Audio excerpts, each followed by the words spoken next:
Et si je vous disais que votre plus grande force ne réside pas dans ce que vous dites, mais dans ce que vous ne dites pas, que chaque mot non prononcé est une arme stratégique, un pouvoir invisible que les grands maîtres du contrôle ont utilisé pour dominer, influencer et triompher? Aujourd'hui, vous allez découvrir les 5 lois du silence qui ont façonné les esprits les plus puissants de l'histoire. Des lois testées par les philosophes, les stratèges et les leaders qui ont changé le monde.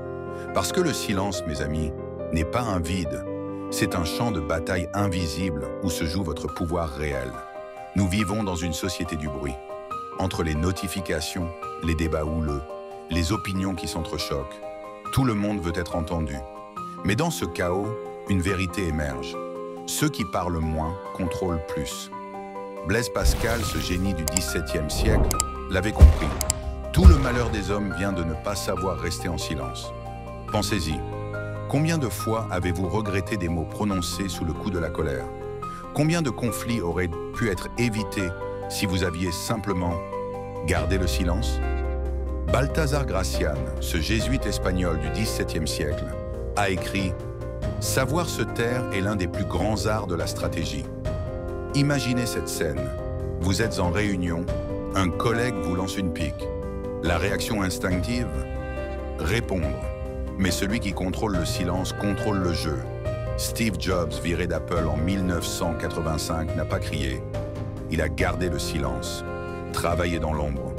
Et 12 ans plus tard, il est revenu sauver l'entreprise. Friedrich Nietzsche a écrit « Les vérités les plus profondes sortent des silences les plus longs ». Nelson Mandela a passé 27 ans en prison sans perdre son calme. Son silence était une démonstration de force, pas de soumission. En affaires, celui qui parle le moins dans une négociation a l'avantage. Chaque silence crée une pression psychologique. Lao Tse enseignait « Le silence est une source de grande puissance. Comme l'eau, il contourne les obstacles sans bruit. » Un client vous hurle dessus? Respirez. Laissez passer la tempête. Votre silence devient un miroir qui révèle son excès.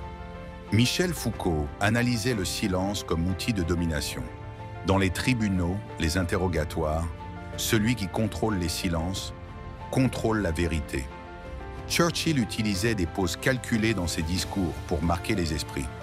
Blaise Pascal disait « Le silence est la plus grande des rhétoriques. » Combien de relations brisées, de carrières sabotées par des mots inutiles?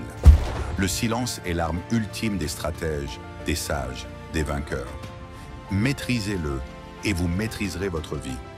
Si cette vidéo vous a ouvert les yeux, abonnez-vous pour plus de stratégies de maîtrise. Dites-moi en commentaire quelle leçon vous a le plus marqué. Écrivez « Action » si vous êtes prêt à appliquer ces principes dès aujourd'hui. Parce que parfois, le plus grand pouvoir est de laisser les autres parler, tandis que vous agissez.